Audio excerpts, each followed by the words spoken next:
অভিষেক ব্যানার্জিকে দেশ ছেড়ে পালাতে হবে বললেন অর্জুন সিং। অভিষেক ব্যানার্জিকে দেশ ছেড়ে পালাতে হবে। বৃহস্পতিবার সকালে ভাটপাড়ার কাকিনাড়ায় পুত্র পবন কুমার সিং এর সমর্থনে প্রচারে বেরিয়ে এমনটাই বললেন নোয়াপাড়া কেন্দ্রের বিজেপি প্রার্থী অর্জুন সিং।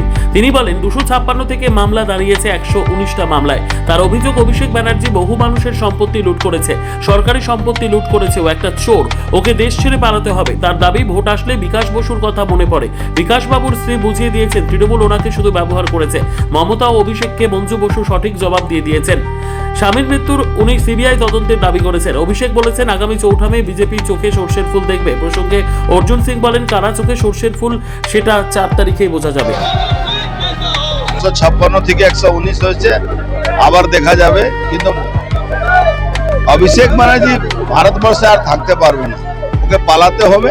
কারণ বহু মানুষের বহু সম্পত্তি লুট করেছে, সরকারি সম্পত্তি লুট করেছে। ও একটা চোর। এই চোর ভারতবর্ষে আর থাকা উচিত। বিকাশ বসুর মৃত্যু যিনি দায়ী তিনি ছবি নিয়ে কেমন লাগে সেটা তো ওর পিসিকে জিজ্ঞেস করো না, কি আছেন জানি না। ওকে জিজ্ঞেস করা উচিত যে আজকে মনে পড়লো। বিকাশ বাবু স্ত্রী তো বুঝিয়ে দিয়েছেন যে তৃণমূল কংগ্রেস উনাকে নিয়ে খেলা করেছে। আজকে উনি সঠিক জবাবও দিয়েছেন, আগামী দিনও আরো দেবেন।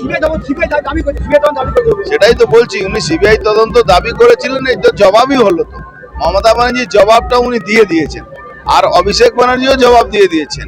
কালকে তো উনি মঞ্জু বোস যিনি বিধায়ক ছিলেন, আজকে নোয়াপাড়া মানুষের কাছে উনি প্রমাণ করে দিয়েছেন যে এরা যারা তৃণমূল কংগ্রেসের লোকেরা, এরা সবসময় মানুষকে ইউজ করে।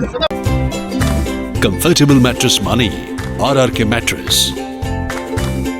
ওয়ারেন্টি নয়, গ্যারেন্টি দেয় RRK ম্যাট্রেস।